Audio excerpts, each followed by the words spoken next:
When police arrived, the husband was already sitting on the front steps. Hands folded, eyes dry, voice steady. He told them everything about the night his wife died. The argument, the broken glass, the moment he found her on the floor. He answered every question, passed every test, cooperated fully. But there was one detail he never mentioned, and that detail changed the entire case. Daniel and Rachel Moore had been married for 6 years. No public fights, no rumors, no police calls. Neighbors said they were quiet but polite. Friends said Daniel was protective, devoted, always checking on Rachel. Rachel worked at a small design firm. Daniel worked remotely from home. From the outside, their life looked calm, safe, predictable. But inside that house, control had already replaced love. Daniel told police they argued about money, that Rachel wanted more independence, that she said she felt watched. He claimed he went to sleep on the couch, and when he woke up, she was dead in the bedroom. No signs of forced entry, no robbery, no defensive wounds. It looked like a domestic crime scene, but Daniel insisted he never touched her, and for a while, the evidence agreed with him. Daniel never contradicted himself, never changed details, never avoided questions. His phone showed no violent searches, no threatening messages, no financial motive. Even psychological profiling suggested genuine grief. He cried at the right moments, showed exhaustion, showed confusion.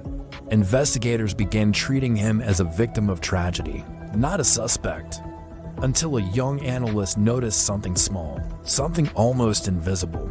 In Daniel's timeline, he claimed he went to sleep at 11:40 p.m. and woke up at 6:10 a.m. But his smart home system showed movement in the hallway at 7:17 a.m. When asked, Daniel said he probably went to the bathroom, half asleep, didn't remember. It sounded reasonable, but then the analyst checked something else. Rachel's fitness watch. It recorded her heart rate spiking sharply at 9:19 a.m., 2 minutes after Daniel was in the hallway. Police reconstructed the scene. Rachel had been awake, probably packing, planning to leave. Friends later confirmed she had told them she was thinking about separation. Daniel never mentioned this because that was the detail he was hiding. Rachel wasn't asleep when she died. She was trying to leave. Psychologists later explained what likely happened next.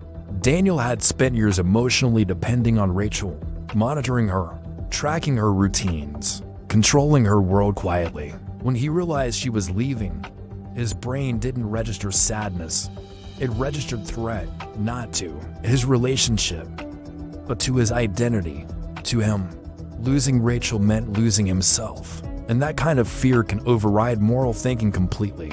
Daniel never told investigators that Rachel had found his hidden monitoring software on her phone. He never told them she confronted him about tracking her messages, her location, even her sleep patterns. He never told them she said the word divorce, because that moment wasn't accidental.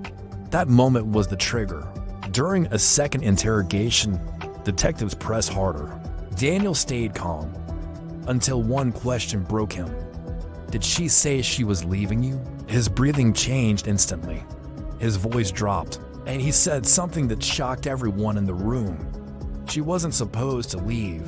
Not I. Didn't mean to hurt her. Not I loved her. But that she wasn't supposed to leave. That's when investigators realized this was never about anger. It was about ownership. Experts later testified that Daniel showed signs of covert possessive control disorder. He didn't dominate through violence. He dominated through emotional dependency, through guilt, through constant presence, through quiet surveillance. To the outside world, he looked like the perfect husband, but inside, he believed he was entitled to her existence. And when she tried to take it back, he took her life instead. Confronted with the evidence, Daniel finally admitted what he left out. Rachel had been packing when he found her. They argued. She said she was done. And that's when he lost control. Not in rage, not in panic, in desperation, and the fear of being abandoned. He told police, I just wanted everything to stop changing. So he stopped her, forever. Most killers hide. Daniel performed. He gave police exactly what they wanted to hear, except the one truth that explained everything: that the crime wasn't sudden. It was the final step of long-term psychological control, which means the real danger didn't start that night. It started years earlier, when love quietly turned into possession. Not all abuse looks violent. Not all danger looks angry. Sometimes it looks calm, caring, protective, until control becomes fear, and fear becomes fatal.